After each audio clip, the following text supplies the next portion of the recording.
I noticed I was the only one walking there. I never knew that people who had experience were avoiding that disgusting level of human nastiness. Hi, welcome to Shades of Us. I am Ramat. Today I'm going to talk about waste disposal. Now, this is an issue I am so invested in, so I'm going to go hard. First and foremost, I want to look at people who toss things into the gutters. You are the first people that are on my chopping table. So a lot of people I know, a lot of the communities I've lived in, people randomly toss things into the gutters. They randomly toss things out of their vehicles. When they're on a bike and they're going somewhere, they eat something and they toss it into the street. And then, they just continue doing things like that. And it's like, why are you doing things like that? Why are you tossing things into the gutter? But I'm running ahead of myself, yeah? So it's very commonplace.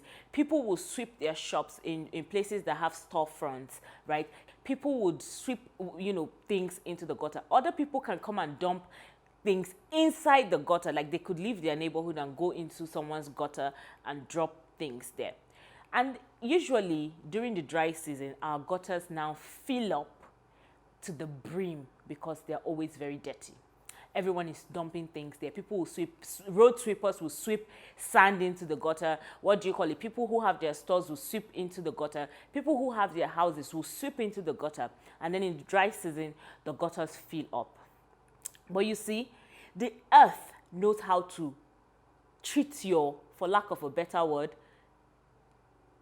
I can't curse, but the earth knows how to treat your redacted. You know what I mean. But anywho, so once it now rains, and usually because our rains are very heavy, that first rain probably will pick the winds that accompany the rain or the winds that precede the rain. They will pick all the things you have tossed into the gutter and bring it back to your frontage. Yes. I'm trying to speak as local as I can. And then once the rain now falls, it now takes, clears itself because water would create a path for itself. So it will clear it and it will literally bring all the dirt that people have put into their gutters back to them. A typical example, there was this time where I lived in a community, it's called Jikwe, and then it's this regular, do I call it an underserved community? But it's a community where people who were maybe poor and just finding themselves lived, the particular area I lived. And everyone tossed things into the gutter. In fact, people defecated into the gutter, but that's another thing I'm going to talk about. So there was this particular day, I went to the market to buy things just after it had rained. And I kid you not, I had to wade through the waste that the earth had brought back. And then I sat down and I thought about it. What are the effects of having this dirt, that a lot of things have gone into that gutter, being brought back into a market that sold, fresh food? I thought about it and I was like, nah, I can't continue to live like this. I'll put a pause on that. So I've made allusions to the next point, and I already mentioned it. It is open defecation. I'm going to tell you the nastiest thing that I have ever witnessed in my life. So I started, walking long distances, 10-kilometer walks and whatnot. And then when I moved to a new neighborhood, I wanted to try and start walking because I felt, it was closer to the expressway, the highway, and that I could, take those long kilometer walks on the highway. And by the time I got back to my house, I'll get my 10-kilometer or my 12-kilometer. And so this particular day, after trudging on and seeing gutters that were stuffed with plastic, all kinds of waste and whatnot, and dealing with all that smell, I finally got to the highway and I was like, finally, some breath of fresh air. And I thought, okay, I'll probably make sure that I get my longest part of the walk, the longest kilometers on the highway. And then I took the walkway of the highway and I started going.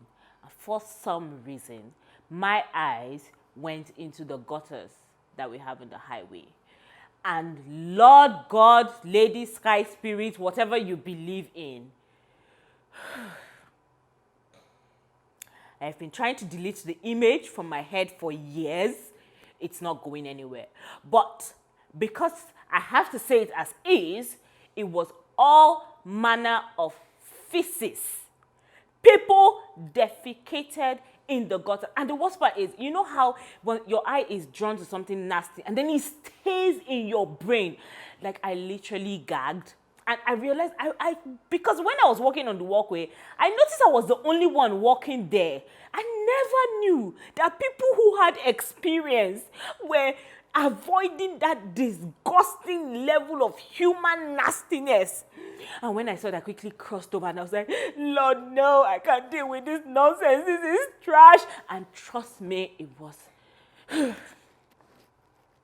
was the height of trash. I can assure you it was the height of trash. And then you go to the markets that we have, and there are places you just pass and you are hit with the smell of urine, because you know people are urinating there. So open defecation is a huge problem. I'm going to do an entire episode about it, give you statistics, give you problems and whatnot. But by God, why are people disposing their waste? Bruh, it is the most annoying thing that you can see or perceive, because it affects your senses in a way that you can almost never recover from. That's how bad it is. Again, I'm going to put a pause on this. And the last thing I want to look at is the improper disposal of waste on a large scale. What do I mean by this? I mean, okay, so people dispose waste poorly, right? Or whatever, in whatever way they do. But then you have all of these waste disposal companies that come and take the people's waste and go and dump it somewhere. My problem is with this dumping somewhere. There was this day I was traveling from Lagos to, no, was it from Oyo to Lagos, if I'm not mistaken, and we passed a particular town. As I'm even doing this video now, I can smell that town. It was disgusting, because that particular town, all the waste disposal trucks went to go and drop the waste there. So, and it was like a maybe 20 minutes drive through. When it first hit me, I was like, what is happening? Again, I looked around, probably one of the first times I went to Lagos. Again, I looked around, people had already prepared themselves and covered their nostrils. But me, being a Jew person and having never seen that, I literally took that smell. And you know how you take a smell and it goes and sits in your belly? That's exactly what happened. And I was like, ew, disgusting. But okay, let me relax. Look, a lot of waste disposal companies in Nigeria does the same thing. They go find a town on somewhere, go and dump the waste. And what is the problem with all of this is that the waste is not even, divided into things that can be recycled and then things that are biodegradable and things that are non-biodegradable. Everything, you just put everything together and go and dump it. So it's a huge mess that you can't even adequately try to separate. And if you say you want to burn it, there'll probably be empty cans of deodorant, canned drinks, there may be battery fluids, there may be things that are extremely flammable and can cause problems. There may be things that may leak out chemicals that would now begin to destroy the soil. So there are so many negatives to this disposal in a large scale. I've touched on the 3 things that I want to look at. First, tossing things into gutters. Second, defecating in public, open defecation. And I'm not just saying the defecation as a fecal matter, but also urine. And third, improper disposal of waste products on a large scale. So how does this all affect us as Nigerians, right? I think the first one is the obvious one, our health. With every single time that people toss things into their gutters or openly defecate or even have this improperly disposed waste on a large scale, you naturally are exposed to things that may be disease-causing. For example, cholera. Cholera is a very clear option because a lot of that waste that is in the gutter is flushed by the rain. Yes, the earth gives you back the dirt that you tossed to it, but a lot of that water still runs into our river bodies, which form the bulk of where we get drinking water, bathing water, the water that we use for our day-to-day lives, and in essence we get exposed to cholera, things like cholera and all of that, and then our health already is bad. Now say we have in one of those places where they're improperly disposing waste, and we have some battery fluids or some chemicals that are seeping into the soil, right, that can be carcinogenic, one, or two, that can cause mutations in your body. I know there are countries where if there are spillages and whatnot from waste, improper waste disposal, that, you know, some people, they begin to have long-term health consequences, that sometimes cancer, sometimes they may have, you know, people begin to fall sick, right? And they have mutations in their system and all of that. That is a huge problem. And then it affects us. And if one person gets cholera, the probability of that cholera spreading to a whole lot of people is greatly increased, which means that if it's affecting one person, there's a huge probability that you yourself will fall ill from things like that.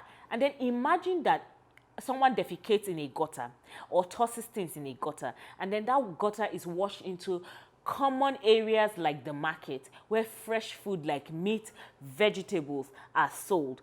And then you go and buy one of these things. Yes, you may do the needful, wash them properly, disinfect, yada, yada, yada, but you can't be sure. What if that waste disposal thing is close to where you get your source of water, right? You may do everything right, and you may just still be exposed to a lot of nastiness. The second thing that needs to be mentioned is our country is dirty.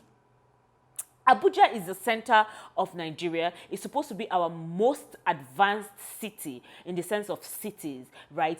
Lagos, let's not even try Lagos, because Lagos is ill. As far as I'm concerned, it's a glorified pigsty. But you know, I didn't say that out, but Lagos is dirty. It's so dirty that Lagos smells. Every time I go to Lagos, the moment I land in Lagos, I know I am in Lagos because the smell tells me, welcome to Lagos, before even the sign does. So that's what we see with a lot of our communities. It smells, it is dirty, it is not appealing. And let me tell you, I feel strongly feel that there is a correlation between cleanliness and development. Why do I say this? Other countries, when I watch them, I never go there, but when I watch them and I see them on TV, they're clean. And because they're clean, you can see the development comes. But in Nigeria, how can you develop when everywhere is dirty? How? It cannot work. It cannot work at all because it is just nasty. There's one thing that's tied to development that a lot of us don't even look at: tourism. Who wants to go and be touring Ajegule when you would pass? Oh, speaking of Ajegule, I just remember there was a time when I took the waterways from Apapa to Ajegule. Ha! The water was black. I could see it. Hey, I shouldn't have remembered this thing. Disgusting. So people don't want to tour places like that. If a tourist comes somewhere and sees people openly defecating, yo, nasty. It just can't work. So what are some solutions I think can be applied to this problem? I think the first thing has to come from us. Each of us has a role to play, and it starts with recycling. I think that we should be able to separate our waste, put our biodegradable waste away from our non-biodegradable waste, and those that can be recycled. I think if we start by making these basic separations, that we would go a long way. Yes, it is hard, especially, if you're not used to something like that, but it's something that can be learned. Separate biodegradable, because biodegradable can even be used for compost. If they're all put together, they can be used. So it's like returning something good. Even if you're putting it to the earth, you're able to return something good to the earth. And if you're a farmer, you have a small garden and whatnot, you can use those biodegradable waste as compost for whatever you want to grow. It takes, yes, the smell may affect you and whatnot, but then you're getting something as a plus. Then, things that are non-biodegradable, how best do you dispose them? It's by learning. These things, it comes from learning about it. Of course, I wouldn't want to put certain batteries in the waste. I wouldn't want to put certain things that have chemicals in it because I may be endangering somebody somewhere. And then these things should be able to be separated if we had proper trash collecting agencies, because this will help them know, okay, batteries They may have lead, or they may have some components that are very, very bad for humans, may not be good to dispose in a certain kind of way. That would help. And then if we recycled, for example, whenever we buy bottles of water, plastic bottles of water, to be precise, when we use up the water, we keep the bottles and maybe use them when we make our local drinks like zobo or kunu or things like that. We bottle them in and we have something that we are using. And sometimes we give people who recycle or people who use them for their different kinds of products. Yes, we have a plastic pandemic, and that is something that we can't fight right now. We can, but it's still going to take a couple of years to actually get the plastic pandemic to reduce considerably. But we can recycle, use the things that we can reuse, give people who can recycle things, and then we're good. But there's one important thing that I think has to happen. When I was growing up, we had sanitation every first Saturday of the month, where nobody left their house before 10 o'clock. You had to go and sweep, clean. You didn't just clean your own house. You cleaned your compound, you cleaned outside your house, that's on the road. So it was this Nehemiah's wall kind of thing, where because everyone was cleaning in front of their own house and on the road in front of their house, it ensured that the community was clean. I used to remember walking down our streets and you see it so clean. Red sand, yes. It wasn't properly developed roads, yes. Some of the houses weren't properly developed, yes. But the streets were clean. Now, all we have is just dirt. So I want a situation where the government actually says, you know what, Nigeria is dirty, Nigeria is smelly, let us get sanitation every Saturday. Get people to clean and clean and clean and help. I'm going to talk about another idea, but I'll do that in a separate video, where prisoners can help in sanitation. I'll talk about it in another video, and I hope you actually check that out. But I think that we need to have this sanitation because it would just ensure anything that is government directive, that's sensible government directive, you know what I mean, right? So if we have a sensible government directive, we can always do it every Saturday. Let it become a culture that every Saturday everyone cleans their house and their neighborhoods until 10 o'clock and then go about their day. And I think greatly, if we do all of this, that you will see a marked improvement in our overall health and well-being as Nigerians. One, I think that there would be that mental thing that is linked to cleanliness, where you just feel like you can begin to work, develop, and do things, right? And then I think that tourism particularly will pick up. We have so many beautiful spots to see, so many beautiful places in Nigeria that you can just experience. I know there is insecurity in Nigeria. You will say there's problem and whatnot, but at least things can be solved on multiple levels of development. I think all of this will be very, very good for us. So I am key on cleanliness. Look, there's the kind of dirt that you can tolerate, but there's the one that you can. Nobody should be seeing the level of nastiness I have seen. Trust me, you will never get over it.